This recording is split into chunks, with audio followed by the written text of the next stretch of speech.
올해도 태풍이 몇 차례 지나갔죠. 또 태풍이 몇 차례 더 올지도 모릅니다. 큰 바람인 이 태풍이 지나고 나서 이렇게 산에 올라가면은 나무들이 이제 뿌리가 뽑혀서 땅에 쓰러져 있는 그 나무들을 봅니다. 그러니까 태풍이 지나고 나서 바람에 이렇게 뿌리가 뽑혀서 넘어져 있더라도 금방 잎사귀가 말라 죽는 것은 아니에요. 그러나 이제 시간이 지나면은 점점 이파리가 시들시들해지는 거죠. 좀 더 시간이 지나면은 잎이 드디어 이제 누렇게 말라가고, 그래서 다음 봄이 되면은 다른 나무들은 다 이제 새싹을 다 밖으로 그렇게 솟아 나오는데, 그 나무는 겨울을 지나면서 더 이상 잎이 나오지 않는 거죠. 그래서 겨울 사이에 그 나무가 이제 말라 죽은 것입니다. 그래서 여름에 가면은 지난해 태풍에 넘어졌던 나무들이 바짝 말라 죽어 있는 그런 모습들을 산에 가면 종종 볼 수가 있습니다. 바로 뭔가 한 폭의 나무도 뿌리가 뽑히고 땅에 쓰러지더라도 금방 말라 죽은 것처럼 보이진 않습니다. 시간이 지나면 점점점 죽음의 기운이 그 나무를 뒤덮어서 마침내는 바짝 말라 죽는 그런 나무의 모습을 볼 수 있는 거죠. 우리 인생도 마찬가지입니다.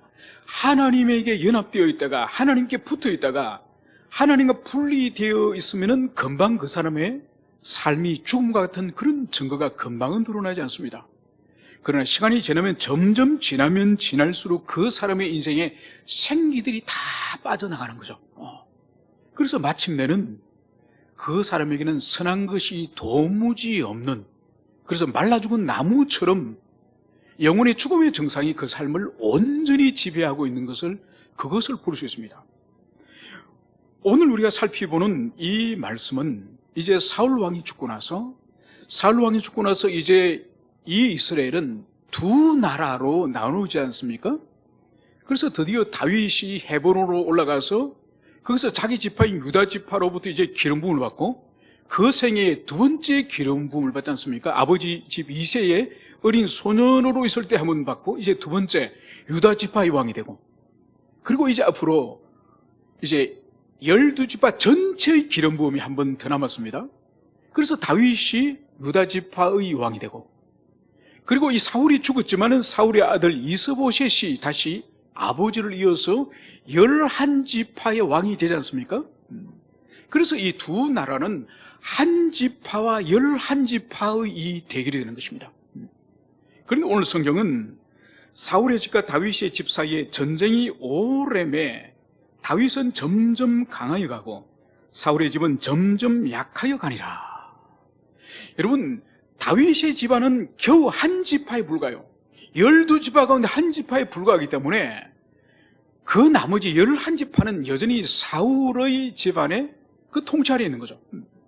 그래서 백성의 수로 보거나 백성들이 살아가는 영토의 넓이로 볼 때는 이 다윗은 이스보셋의 견주어 볼 때는 현저하게 미약한 그런 존재죠. 11지파와 한 지파에 그것이 비교가 되겠습니까? 그런데 오늘 성경은 사울의 집은 점점점 약해져 가고 다윗의 집은 점점점 강해져 간다고 오늘 성경이 말씀을 하고 있는 거죠. 그래서 이것은 이 3장 이후에 펼쳐지는 이 두 집안의 이야기들이 이 3장 1절에 이 한 구절 안에 다 집약되어 있다 해도 과언이 아닌 거죠. 여러분, 그럼 궁극적으로 왜 다윗의 집안은 점점 강해지고 사울의 집은 점점 약해질까요? 그것은 바로 하나님과 관계가 있는 거죠. 백성의 숫자라든지 다스린 영토의 넓이와 아무 상관이 없습니다. 다윗이 하나님과 어떤 관계에 있느냐, 사울과 사울의 집안이 하나님과 어떤 관계에 있느냐, 하나님과의 관계성으로 인해서 강함과 약함이 있는 것이죠. 여러분, 오늘도 우리에게 마찬가지입니다. 동일합니다. 하나님의 사랑을 받고 우리가 하나님을 사랑하는 만큼 우리 삶이 견고하고 하나님과 아무 상관이 없는 것처럼 우리 그리스도인들이 살아가고 또 하나님으로부터 사랑받는 것도 아무런 의미가 없는 것처럼 살아가는 그 사람은 신자지만은 불신자를 방불하는 삶을 살아가는 거죠. 여러분, 그래서 사울은 보세요. 사울은 아무 죄가 없는 다윗을 죽이려고 평생을 자신이 하나님께서 왜 기름 부음을 주시고 왜 왕으로 삼으셨는지 왕의 사명은 잊어버리고 자기 사명은 다윗 죽이는 것을 사명으로 여기고 평생을 그렇게 쫓아다니지 않았습니까? 그리고 더 나아가서 다윗에게 이제 빵을 주었다고 그 대제사장이 살고 있는 놋 땅, 하나님의 성막이 있는 그 땅을 군사를 보내가서 완전히 학살을 시켜버리지 않습니까? 제사장 옷을 입은 사람만 85명을 죽입니다. 그리고 그의 처자식과 모든 가축들까지 다 죽여버리는 거죠. 여러분, 하나님이 사무엘을 통해서 아말렉을 완전히 진멸하라. 아말렉은 위로부터 왕으로부터 남녀노소 심지어 짐승까지 완전히 진멸하라 그랬는데 이 사울 왕은 여호와의 원수인 아말렉은 살려두고 짐승도 살려두고 왕도 살려주면서 하나님을 섬기는 제사장이 살고 있는 성읍 그 놋 땅을 완전히 초토화시켜버린 거죠. 짐승까지 다 죽여버립니다. 그러니까 이 사울 왕은 눈에 하나님이 안 보이는 거죠. 하나님을 섬기는 대제사장을 비롯해서 모든 제사장을 다 죽여버릴 정도로 눈에 보이는 것이 없는 그런 인생입니다. 그 생애의 마지막 때에 하나님께서 또 기회를 주지 않았습니까? 마지막에 전쟁 때에 어떻게 합니까? 자신의 마음이 궁급하니까 결국은 귀신에게, 그 영매에게 자신의 미래를 물어보지 않았습니까? 그래서 철저하게 이 사울은 성령으로 시작하였지만은 육체로 끝마친 대표적인 그런 사람이죠. 그런데 다윗은 보십시오. 사울과 관계하여서 사울이 그렇게 집요하게 자신을 미워하고 죽이려 하더라도 다윗은 사울을 변함없이 사랑했습니다. 변함없이 도망을 다녔지 한 번도 사울을 기습하거나 사울을 죽이려고 하지 않았죠. 심지어 부하들이 자신들이 숨어있는 동굴에 이 사울이 용변을 보러 들어왔을 때에 하나님이 이 사울을 자신에게 붙여줬다고 찔러 죽이려 하는 것을 다윗이 막습니다. 그러면서 오히려 옷자락을 칼로 조금 벤 그것을 가지고 마음에 큰 죄책감을 가지고 있는 거죠. 몸에 칼로 찌른 것도 아니고 옷자락을 조금 벤 그걸 가지고도 큰 마음에 양심의 고통을 다윗이 당합니다. 그러고 나서 이 사울과 요나단이 죽고 나서 다윗이 어떻게 반응했습니까? 이제 드디어 내가 왕이 될 때가 되었다. 쾌재를 불렀습니까? 아니죠, 그죠?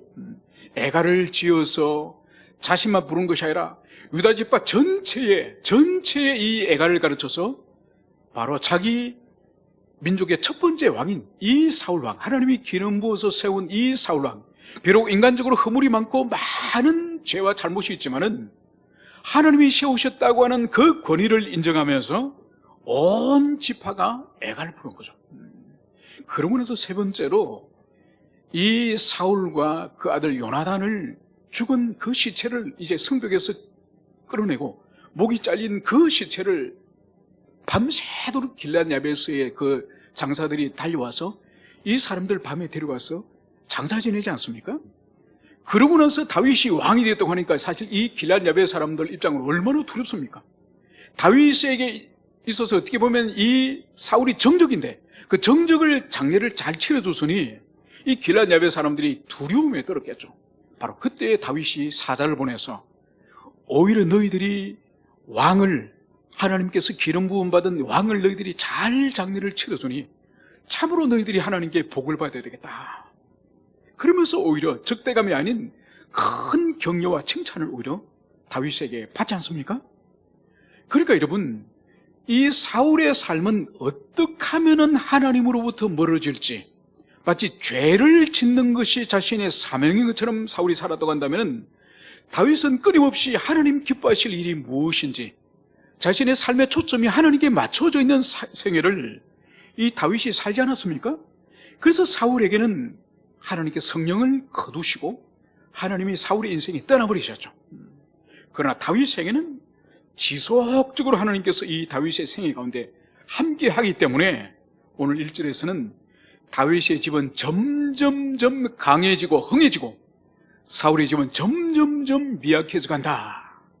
그래서 결국은 하나님의 성령이 함께하느냐, 하나님의 성령이 떠났느냐, 이것이 바로 이 두 집안의 향후의 향배라는 것을 여기서 보여주고 있습니다.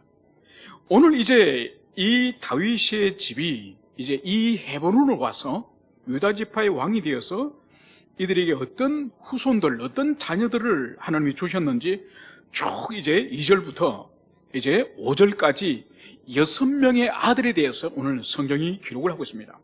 그래서 다윗의 집이 점점 강성해졌다고 하는 이 의미를 바로 이어서 많은 아들들을 주셨다고 하는 이것으로 오늘 연결을 할 수가 있습니다.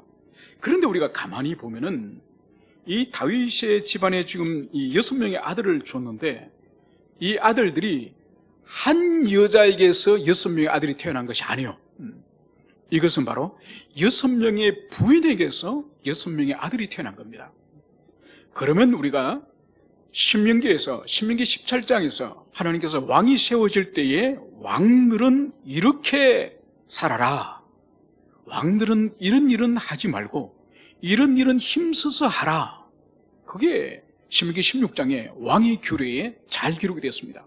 그래서 하나님께서는 열심히 힘쓸 것이 뭔가 하니까 바로 제사장들이 보관하고 있는 하나님의 말씀 율법의 책을 그것을 뺏겨다가 항상 곁에 두고, 항상 왕은 곁에 두고 그것을 부지런히 배우고 깨달아서 이 국가의 통치에 있어서 이 하나님의 율법에 근거하여서 내가 다스려라.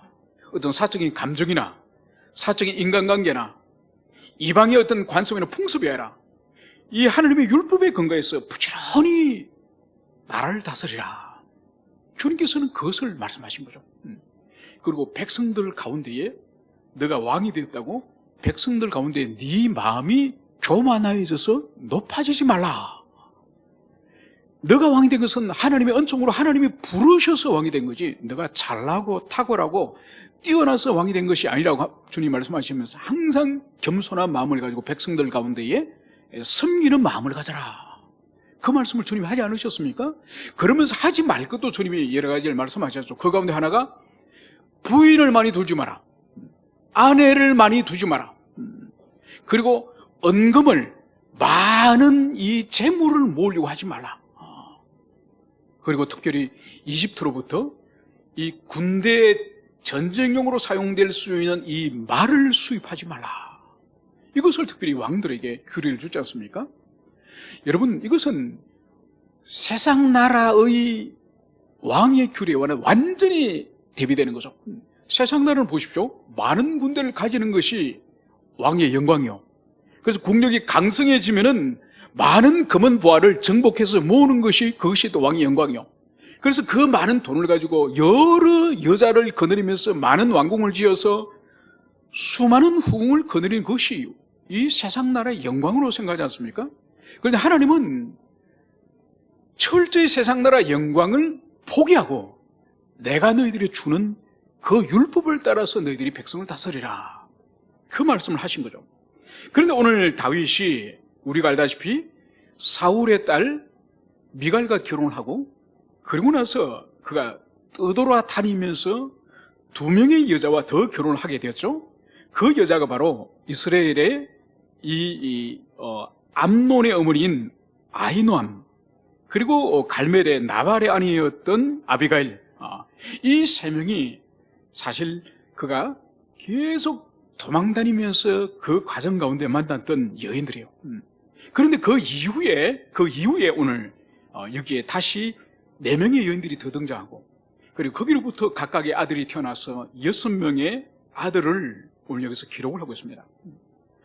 여러분, 오늘 그런데 이 왕자들의 이름 6명을 가만히 보면은 여기에서 아주 우리 눈에 이 사무엘서에서 아주 중요한 사건과 중요한 인물로 등장하는 사람들이 여기에 있습니다. 누굴까요? 3명이 있어요. 3명. 바로 첫 번째 아들 암논, 그리고 셋째 아들 압살롬, 그리고 넷째 아들 아도니아. 그러니까 이 헤브론으로서 태어난 6명 가운데에 이 3명이 다윗의 인생에 치명적으로 고통과 나라의 환란을 준 사람이 바로 이들이에요. 그래서 이 암논은 우리가 알다시피 이 첫 번째 아들이지 않습니까? 다윗이 난 장자예요, 장자. 그러니까 원래는 이 장자는 항상 원칙적으로는 이 왕국의 왕권을 물려받는 첫 번째 순서가 이 장자지 않습니까? 장자 성계가 원칙이지 않습니까? 그런데 이 암논은 아주 나쁜 사람이죠. 바로 셋째 아들인 압살롬, 이 압살롬의 여동생, 그러니까 이 압살롬과 이 암논은 이복 형제입니다. 아버지는 다윗이지만 어머니가 다른 사람들이에요. 이 압살롬의 여동생 가운데에 아주 예쁜 다말이라는 여동생이 있었습니다. 이 여동생을 자기 침실로 끌어들여서 강간을 합니다. 이 암논이. 그리고 이 압살롬은 아버지가 자기 형인 이 암논이 여동생을 강간을 했는데도 아무런 조치를 하지 않는 거예요. 여러분, 특별히 레위기 18장에 가면은 레위기 18장은 언약 백성의 성생활에 관한 계명이에요. 그래서 언약 백성은 어떤 여성과 관계를 절대로 가져서는 안 된다, 쫙 나열을 합니다. 아버지의 아내, 아버지의 첩, 또 어머니의 딸, 아버지의 딸. 그리고 그 당시에는 여러 이복 형제가 있을 수 있으니까, 그죠? 그러니까 이 암논은 모세 율법에 근거할 때 반드시 벌을 받아야 될 사람이에요. 그런데 아버지 다윗이 무슨 이유인지 이 아들을 치리하질 않아요. 그래 압살롬이 아버지의 어떤 징계를 기다리다가 아버지가 결국 하지 않으니 자기 손으로 형을 찔러주는 거죠. 그리고 도망을 갑니다. 바로 그 아들이 첫 번째 아들이요. 그리고 이 셋째 아들 압살롬, 형을 찔러 죽인 사람이고 도망을 갔다가 다시 돌아오죠. 돌아와서 이 압살롬은 무엇을 하죠?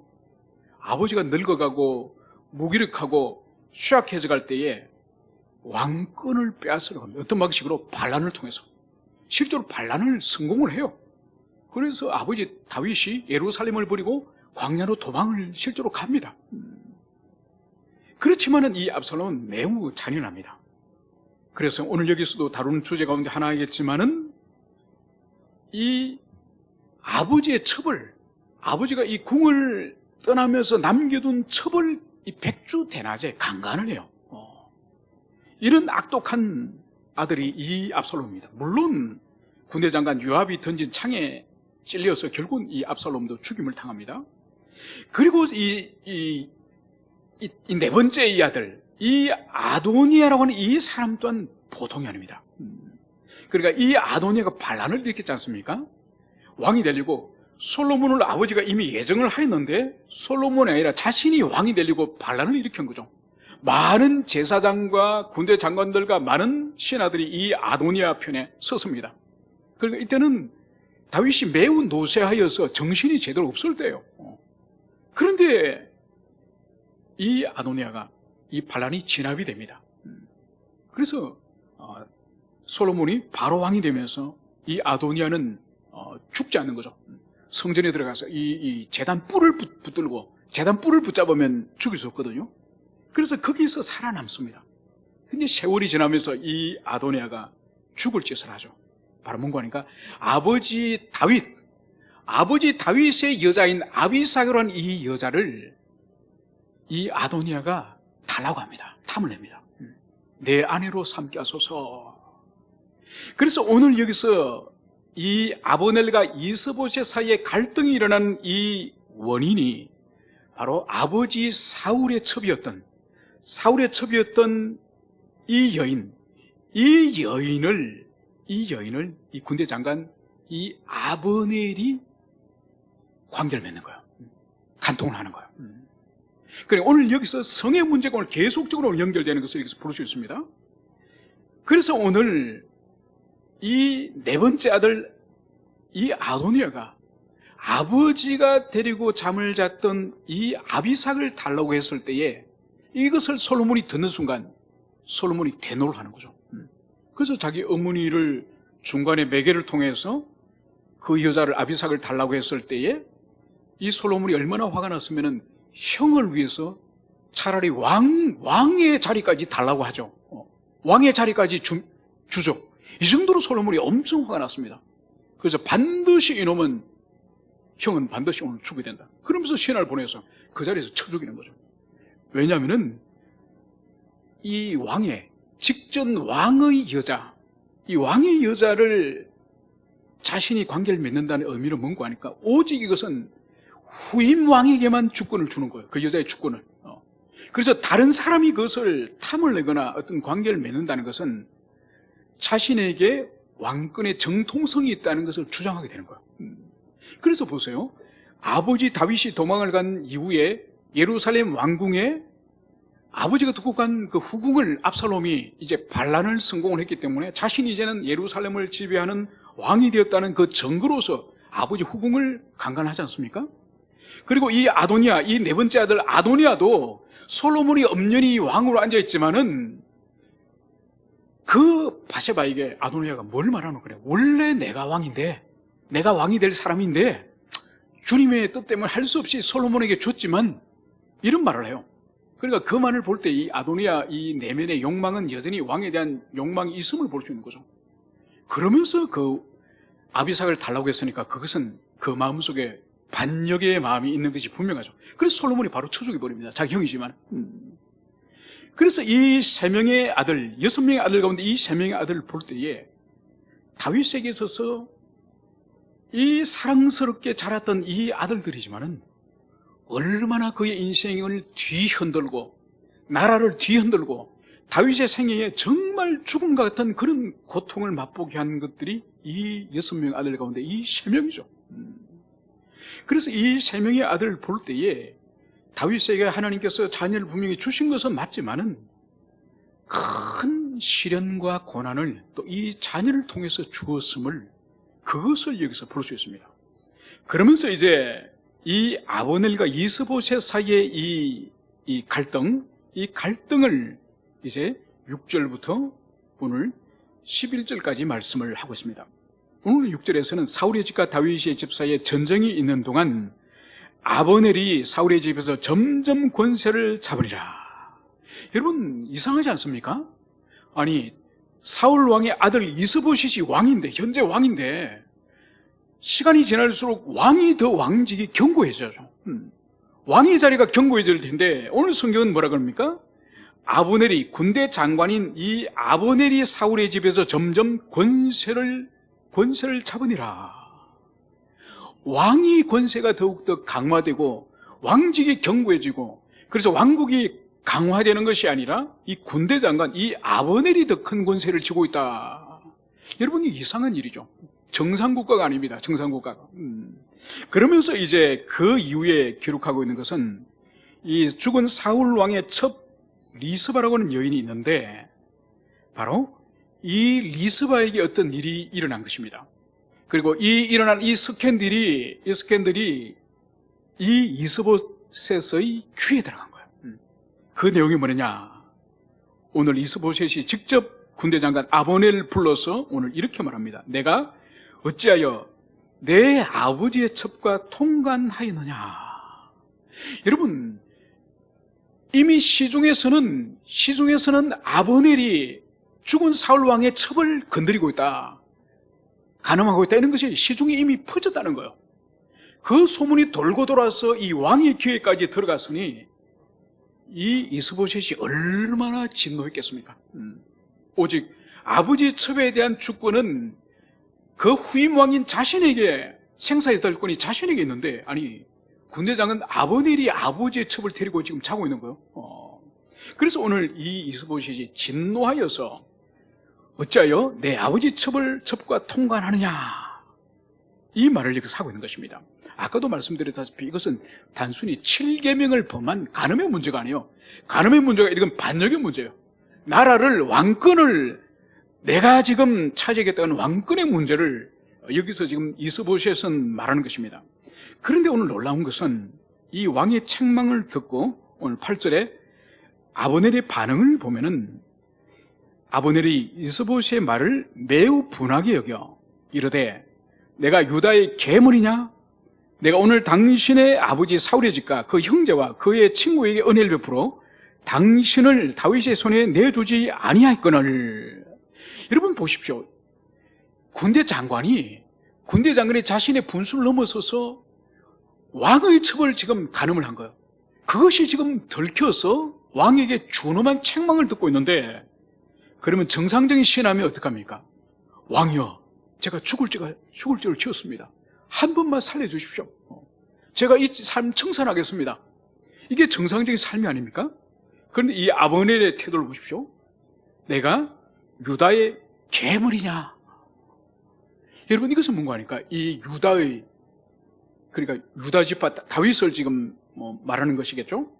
개는 뭔가 하니까 우리 문화에도 개는 아주 부정한 그렇게 개는 그렇게 좋은, 요즘은 물론 애완 반려견으로서 아주 사람들보다 더 사랑을 받기도 하는 짐승들이 있지만은 전통적으로 우리 사회에서도 이 개가 들어가는 것은 말은 다 좋지가 않습니다. 욕에도 개가 많이 들어가죠. 그처럼 이 팔레스타인, 이스라엘도 마찬가지요. 개는 아주 부정한 동물이죠. 특히 성적으로 개는 아주 부정하죠. 그래서 이 큰 개들이 어느 아침에는 이 암놈과 관계를 가지고 있다가 이 순놈이 며칠 후에는 또 다른 암놈과 관계를 가지고 있고 아주 문란한 짐승을 상징하는 것이 바로 개죠. 그래서 오늘 이 아브넬은 이스보셋에게 아주 모욕적인 그 항의를 하는 것이 바로 내가 유다의 괴물이냐. 그러니까 얼마나 지금 이 아브넬도 화가 났는지 그것을 여기서 볼 수 있는 것이죠. 그러면서 이 아브넬이 하는 말이 지금까지 내가 당신들을 다윗에게 넘겨주지 않고 내가 지금까지 은혜를 베풀었는데 왜 이 여자의 문제를 나에게 허물을 돌리느냐.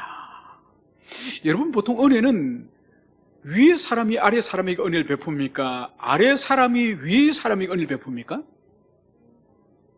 위에 사람이 당연히 아래 사람에게 은혜를 베풀겠죠. 하나님이 우리 백성들에게 은혜를 베풀고 왕이 신하들에게 베풀고, 그죠?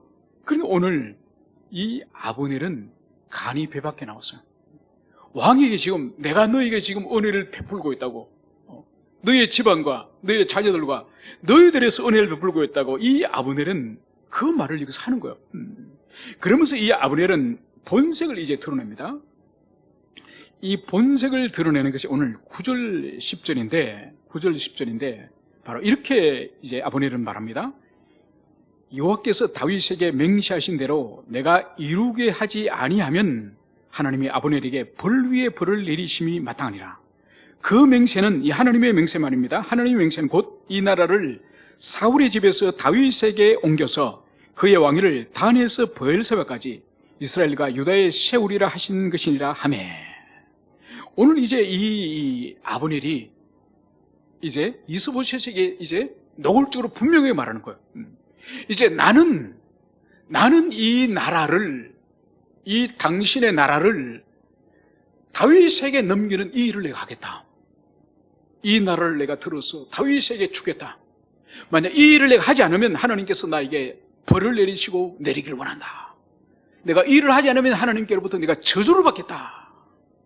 여러분, 현직 왕을 앉혀놔놓고 군대 장관을 하는 이 인간이 오늘 반역을 내가 이제 열심히 해서 이 나라를 다윗에게 옮겨주겠다. 이 말을 하는 것을 볼 수 있습니다. 여러분, 얼마나 기가 찬 말을 지금 이 이스보셋이 지금 듣고 있습니까? 여러분, 1절에서 분명히 말씀했죠. 다윗의 집은 점점 강해져 가지만 사울의 집은 점점 약해져 간다고. 여러분, 이 사울의 집안은 이미 무너졌습니다. 이미 왕국은 사라졌고 이제 껍질만 남아있는 거예요. 여러분, 오늘 여기서 아브넬과 이스보셋 사이에 군신의 질서가 있습니까? 왕과 신하의 그 질서를 찾아볼 수가 있습니까? 찾아볼 수가 없죠. 아니, 신하가 왕의 첩을 이미 강간을 하고 그리고 왕에게 되어들면서 내가 이 나라를 다윗에게 반드시 넘겨주겠다.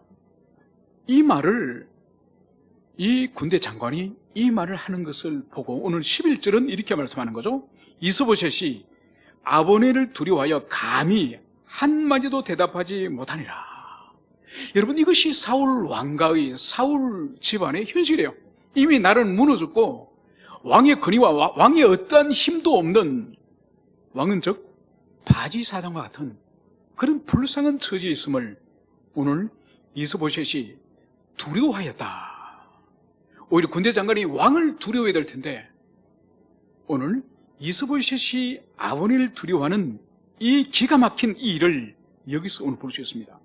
그러면서 이제 이 아브넬은 12절과 13절에서 적극적으로 오늘 일하는 것을 여기서 볼 수 있습니다. 바로 다윗에게 전령을 보내서 그래서 내가 이제는 당신에게 투항하여서 이 사울의 이 나라를 당신에게 넘기겠습니다. 이 말을 여기서 하는 거죠. 여러분, 여기서도 볼 수 있는 것이 뭔가 하니까 이 아브넬의 매우 교만함을 여기서 볼 수 있는 거죠. 바로 뭔가 하니까 이 사울의 이 왕국을 내 손에 지금 있습니다. 내 손에 있는 이 왕국을 당신에게 줄 수도 있고 안 줄 수도 있습니다. 그러니까 지금 이 아브넬은 매우 교만한 거죠. 그래서 내가 이 왕국을 당신에게 넘겨줘서 당신과 이제 힘을 합쳐서 통일 왕국을 만들어 줄 수도 있습니다. 이건 내 손에 달린 것입니다. 여러분, 다윗에게 하나님께서 이스라엘 백성들을 다스리도록 하신 이것이 아브넬이 주는 은혜예요? 하나님이 예정하셨던 하나님의 계획이었습니까? 오늘 아브넬에게 있어서는 하나님이 전혀 그 인생이 없는 거예요. 그래서 나라를 줄 수도 있고 이 나라를 들어서 당신에게 통일왕국을 만들어주시는 것이 바로 나에게였습니다. 여러분, 다윗은 하나님께서 일찍이 기름 부으시면서 사울 다음으로 이제 이 나라를, 이 민족을 다스릴 왕으로 세워지지 않았습니까? 그래서 이 다윗이 민족을 섬기고 왕으로 섬기는 것은 하나님의 뜻이에요. 그런데 이 아브넬은 마치 자신에게 주권이 있는 것처럼 자신이 나라를 들어서 주면은 이제 이 다윗이 통일왕국의 왕이 되는 것처럼 그렇게 오늘 행동하는 것을 여기서 볼 수 있습니다. 그런데 오늘 이 다윗의 반응, 태도를 오늘 보면은 오늘 14절, 다윗이 사울의 아들 13절입니다. 다윗이 이르되 좋다, 내가 너와 언약을 맺거니와. 이 아브넬의 이 제안에 대해서 오늘 이 다윗이 수락하는 것을 여기서 볼 수 있습니다. 여러분, 여기에서 우리가 이 다윗의 행동에 대해서 두 측면으로 우리가 해석을 할 필요가 있습니다. 바로 뭔가 하니까 다윗의 인간적인 면, 그러니까 이 아브넬이 이미 폐륜적인 존재라는 것을 이 다윗도 이미 알지 않았겠습니까? 그리고 이미 또 요압과 일전에 기브온에서 이미 전쟁을 해서 거기서 아사엘을 찔러 죽인 사람이 이 아브넬이지 않습니까? 그래서 그의 폐륜적이고 또 무자비한 이 성격에 대해서 이 아브넬을 이 다윗이 언약을 맺었다고 하는 이것을 볼 때에 다윗이 하나님의 때를 기다리기보다는 인간적인 어떤 술수, 정치적인 이 권무술수로 사용했다고 볼 수도 있습니다. 이렇게 해석을 할 수도 있고요. 두 번째로는 하나님께서 다윗의 마음에 감동을 주셔서 그것을 받아들이도록, 아브넬의 제안을 받아들이도록 주님께서 역사했다고 해석을 할 수 있습니다. 왜냐하면 하나님께서는 당신의 일을 하실 때에 선한 의지를 가진 선한 사람을 수단으로 사용하실 수도 있지만 악한 사람의 악한 의지를 가진 사람을 사용하여서도 하나님께서 당신의 일을 이루시는 분이거든요. 바로 아브넬의 지금 폐륜적이고 이 무자비한 성결간 이 아브넬의 이 악한 의지를 주님이 다윗에게 수용하게 하여서 이 민족을 통합하게 하는, 통일케 하는 이 일을 주님이 행하셨다고 볼 수도 있는 거죠. 그래서 주님께서 이 다윗에게 악인의 악한 의지를 수용하여서 하나님의 이 일을 행하신다고 그렇게 해석을 할 수도 있는 거죠. 그래서 하나님의 섭리와 하나님의 그 일하심, 역사하심 속에는 충성스러운 의인들, 충성스러운 당신의 자녀들, 당신의 종들을 주님이 사용하시지만은 그러나 때로는 악인들의 악한 의지들, 이 악한 의지들을 그 속에 함께 사용하여서 주님의 절묘한 기막힌 주님의 일하심을 볼 수 있는 거죠. 마치 이런 것과 같죠? 그 독일 바이엘 제약에서 20세기, 19세기 말 만든 최고의 약품이 이 아스피린이지 않습니까? 그 아스피린이 지금 벌써 한 125년 정도 됐습니다. 1895년, 우리나라 동학 난이설 그때에 좀 만든 약이죠. 그 약이 인류가 만든 약 중에서 최고의 약 중에 하나입니다. 그 정도로, 지금 120년이 더 지났지만 그 약 속에 어떤 효과가 있는지 계속 지금도 발견되고 있습니다. 그 정도로 아주 신비로운 약이죠. 여러분, 인류가 만든 최고의 약이지만은 그 약의 성분을 분해를 하면 여러 가지 화학물질들이 있을 거지 않습니까? 그 화학물질들은 한 가지가 다 치명적인 독약이에요. 그 치명적인 독약을 적절한 양을 조합을 해가지고 아스피린을 만드는 거예요. 그를 조합을 하면은 절묘한 인류의 치료제가 되는 거죠. 그것처럼 하나님께서 당신의 역사를 이루어 가시는 방식은 당신의 충성스럽고 선한 종들, 선한 자녀들을 아울러서 주님께서 그 일을 하시기도 하지만은 악인들의 그 악행들, 악한 의지들, 그런 것들을 아울러서 섞어서 당신이 일을 하는 것을 볼 수 있는 거죠. 그래서 오늘 여기서도 이 아브넬의 악한 의지, 그 홧김에 이 이스보셋의 나라를 이제 다윗에게 갖다 바쳐버리려고 하는 이 악한 의지를 사용하여서 주님께서는 민족을 통합하는 이제 나라를 새롭게 세우시는 그런 것으로 해석을 할 수도 있습니다. 아무튼 이 제안에 대해서 다윗은 받아들이면서 한 가지 전제 조건을 겁니다. 그 전제 조건이 뭔가 하니까 바로 나를 보러 올 때에 사울의 딸 미가를 데리고 오라. 그리하지 아니하면 내 얼굴을 보지 못하리라. 다윗은 이제 아브넬이 자신과 정치적인 협상을 하러 이제 이 헤브론 올 때에 빈손 오지 말라는 거예요. 다른 것 필요 없고 옛날에 나의 첫 번째 아내였던 사울의 딸 미가를 데려오라는 거예요. 그 미가를 데리고 오지 않으면 당신을 만날 수 없다. 이 말을 이렇게 하는 거죠. 그러면서 다윗이 보면은 이것을 왕 이스보셋에게도 사자를 보냅니다. 사자를 보내서 내 아내 미가를 돌려보내라. 그러면서 이 다윗이 이 아브넬에게도 미가를 돌려보내라고 말을 하고 이 이스보셋에게도 자기 아내를 돌려보내라고 이 양쪽에 소통하는 것을 여기서 볼 수 있습니다. 여러분, 이것 또한 우리가 해석의 문제가 복잡한 문제가 있는데 바로 뭔가 하니까 이 다윗이 자신이 왕으로서 이제 이 사울의 왕가가 곧 끝날 터인데 끝나고 자신이 이제는 정통성을 가지고 있는 왕이 되기 위해서 이 다윗의 머릿속에는 바로 직전 왕인 이 사울의 딸과 자신이 이미 결혼하였지만은 지금 그 여인은 없습니다. 그죠? 그래서 그 여인을 다시 찾아서 나에게 데리고 와라. 그렇게 함으로 말미암아서 이 다윗의 왕권의 정통성을 이 사울의 딸 이 미가를 통해서 지지를 받으려고 하는 그 계획을 여기서 볼 수 있습니다. 결코 이 다윗이 이 미가를 사랑한 것이 아니라는 것을 볼 수 있는 것이 바로 뭔가 하니까 이미 그는 6명의 아내가 있습니다. 이미 6명, 부족함이 없는 6명의 아내가 있고 많은 자녀들이 있는 거예요. 그럼에도 불구하고 이 미가를 돌려보내라고 말을 했을 때는 이것은 사랑의 문제가 아닌 자신의 정치적인 입지의 문제인 그것을 볼 수 있습니다. 그리고 여기서 또 하나의 문제가 뭔가 하니까 이 미갈은 이미 아버지 이 사울 왕이 다윗에게 빼앗아서 다른 남자에게 이미 줘버린 거예요. 이미 결혼했습니다. 물론 이 결혼 불법적인 결혼이에요. 왜냐하면 다윗이 이혼을 해준 적이 없거든요. 다윗이 사울에게 쫓겨다니고 좀 있을 뿐이지 이혼을 하지는 않았습니다. 그렇게 혼자 있는 이 미갈을 바로 발디엘이라고 하는 남자에게 보내어서 이미 여러 해 동안 그런 부부의 관계 가운데서 지금 잘 살고 있는 그 미갈이에요. 그런데 오늘 다윗이 그 미갈을 나에게 돌려달라. 그러니까 결국은 아브넬이 이 사람을 찾아가서 발디엘에게서 이 미갈을 빼앗아옵니다. 그때 이 발디엘의 반응을 오늘 보면은 울면서 따라갔다고 성경이 말씀을 하고 있는 거예요. 여러분, 이것을 볼 때에 발디엘은 이 미갈을 진정으로 사랑한 남편이라는 것을 여기서 볼 수 있는 거예요. 그래서 이 다윗의 여기서 허물과 연약함을 우리가 볼 수 있습니다. 바로 다윗은 자신의 정치적인 목적을 위해서 이 미갈을 불렀고 그 결과는 한 가정이 깨어졌음을 여기서 볼 수 있습니다.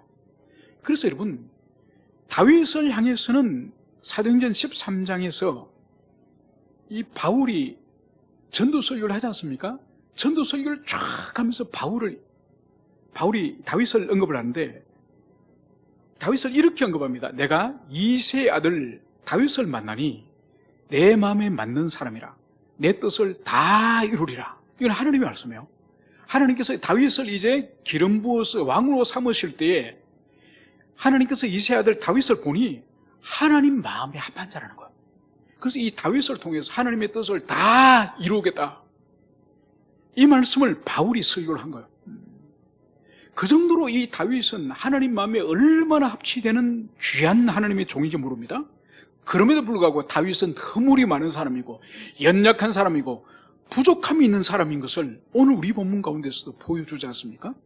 그래서 그에게는 정체적인 책략이 있었고, 그리고 정체적인 책략 때문에 발디엘과 이루고 있는 가정을, 그것을 깨뜨리면서 그 아내를 오늘 빼앗아간 이 연약한 모습을 또한 볼 수 있습니다. 그래서 성경 속의 모든 인생은 그리스도 예수 그분 외에는 모든 사람들은 허물을 다 가지고 있는 거예요. 그렇게 탁월한 요셉이나 탁월한 다윗이나 모세나 여호수아나 베드로나 모든 하나님의 종들이 강점들이 있고 탁월한 점들이 있지만은 그것은 그리스도 예수의 예표에 불과합니다.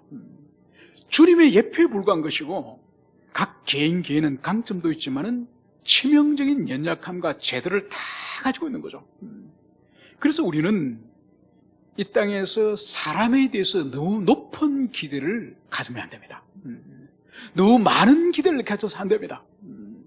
왜냐하면 성경 속에서 하나님 마음에 합한 이런 탁월한 인물들에게도 이런 연약함과 허물이 발견되어져 있다고 한다면 우리는 어떻겠습니까? 그래서 우리는 삶의 태도가 어떻게 되는 거 하니까 다른 사람에 대한 기대는 낮추고 하나님 앞에 우리 자신은 끊임없이 경건과 성화의 삶을 위해서 우리는 끊임없이 경건을 고양시켜야 되는 거예요. 여러분, 많은 그리스도인들에게서 실수하는 것이 뭔가 하니까 자신의 경건과 자신의 성화는 이 상승시키려고 노력하진 않고 자꾸 다른 사람에게 왜 그렇게 살냐, 왜 그거밖에 안 되냐, 수십 년 신앙생활에 그거밖에 안 되냐, 다른 사람이 영적으로 고양되기를 원하고 자신은 변화되지 않는 거예요. 여러분, 이것은 신앙에 있어서 매우 옳지 않은 것이고 또 자기가 시험 들기 좋은 그런 환경을 자기 스스로 만드는 거죠. 오늘 바울이 아니라 이 다윗이 그렇게 하나님의 마음에 합한 사람이었지만은 이제 왕이 되니 또 그가 정치적인 그런 술술 부리는 인간적인 이 그늘을 여기서 볼 수 있습니다. 이것이 이제 시간이 지나면서 점점 이것이 짙어집니다. 짙어져서 마지막에는 사무엘하 11장에 가면 드디어 자기 신하의 아내를 불러다가 간음을 하고 임신을 하니까 그 신하의 아내를 이제 임신을 위장시키기 위해서 신하를 불러다가 동침을 시키려고 하지만은 실패하니까 그 사람마저 죽여버립니다. 여러분, 그래서 이 사무엘하 이 3장에서 다윗의 그림자, 이 어둠이 조금씩 보여주고 있는 그것을 볼 수 있습니다. 우리 생애와 우리 삶 가운데서도 우리가 말씀과 기도와 성령 앞에서 우리 자신을 가끔 돌아볼 때에 그림자와 어둠을 하나님이 우리에게 보여주실 때가 있지 않습니까? 바로 그때는 사무엘하 11장에 다윗이 와르르 무너지기 전에 그가 돌이켜서 하는 것처럼 우리 자신에게도 그림자와 어둠을 하나님이 보여주실 때에 그때는 바로 우리가 돌이켜야 될 그 시간임을 우리가 가슴 깊이 새기시는 우리 모두가 되시기를 축원합니다. 함께 우리 기도하시겠습니다.